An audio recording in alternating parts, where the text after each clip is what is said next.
Fender just introduced high deductible plans for the 2016 plan year. And really our strategy was that we recognize we have a lot of different generations in our workforce. And so not one plan fits everybody's needs, and that everybody's needs is very different. And so we took the approach of having choice in our strategy and having just the right amount of choice.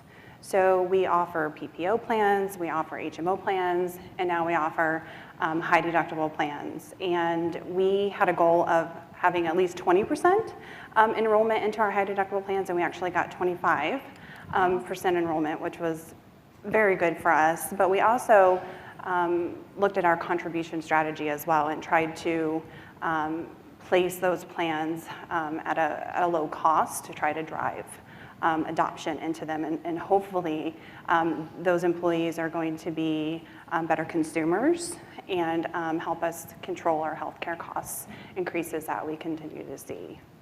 Fantastic. So a follow-on to that, have you seen an impact in the HRA or HSA adoption of your employees? Absolutely, they're contributing more because they know now. We're trying to educate them on how to use that.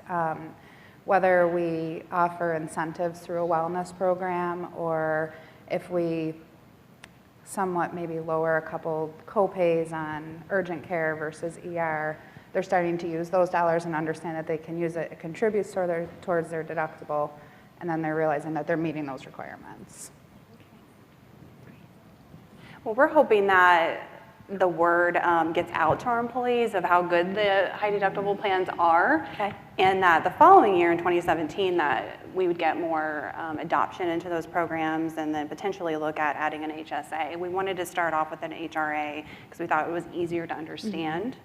And we really talked about how it works well with an FSA, which we have quite a bit of adoption in an FSA program. So that was, our strategy, but we're hoping to grow that and get more adoption as the years go by.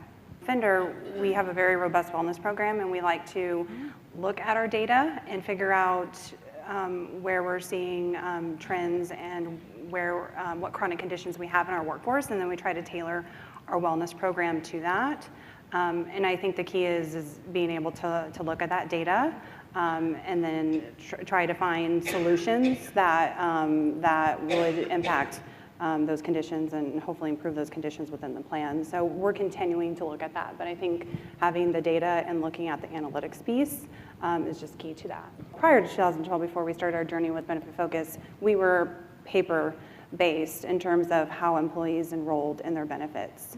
And we just ripped off that Band-Aid and we went straight to self-service, and it's been great. Now, it was a change, and our employees struggled with it a little bit at first, but now several years into it, they're excited about being able to go online and have access to their benefit information 24/7 from any computer.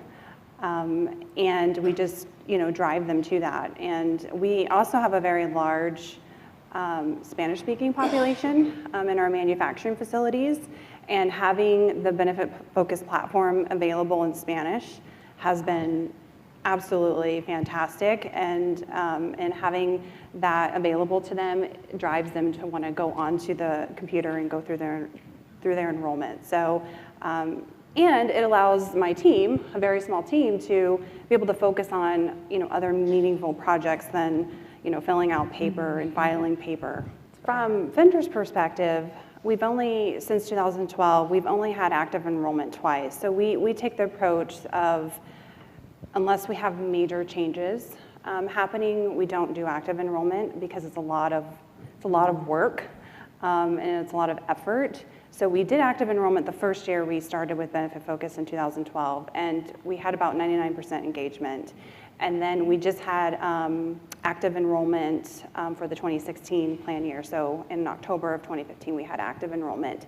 And that's because we introduced the high deductible plans. We also had some voluntary products that we introduced. So we really wanted employees to be focused on making a decision. And from my perspective, that's really the only way that we get employees to sit down and really think about what plans that they are enrolling in.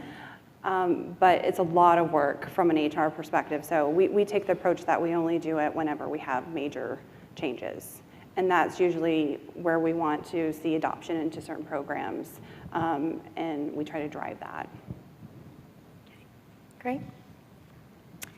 With different plan options and the number of available benefit options increasing, how do you help your employees find the options that are right for them? What tools have been the most effective for your employees when selecting benefits? Do you want to take that one too? No, I don't. Have too much of it. No, I can't help you with that one. Okay. Heather's our gal. So the tools, from a decision support perspective, we, this past open enrollment, introduced the guided shopping. Does anybody else use the guided shopping? This is the interactive part. Yeah. No? So guided shopping is where when enrolling in a medical plan, before doing that, it will ask you a couple of questions in terms of how often do you use your insurance, how much are you willing to pay, and then based upon how you answer those questions, it guides you into a certain plan. So we really felt like we needed to give our employees some additional tools to help them make the best decision. So we introduced guided shopping, and then we also introduced, well, we've had the plan shopping app in our application for quite some time, but because we've had passive enrollments, employees really aren't using it. So we really put a lot of emphasis on the plan shopping app as well, so employees could take that additional step to dig in a little bit deeper to figure out what medical plans might be best for them and their families. So those are some of the tools that we've introduced within the platform. But we also spend a lot of time sitting down with our employees as well and talking through with them their scenario and their situations, and really trying to get them to think about what medical plan is best for them.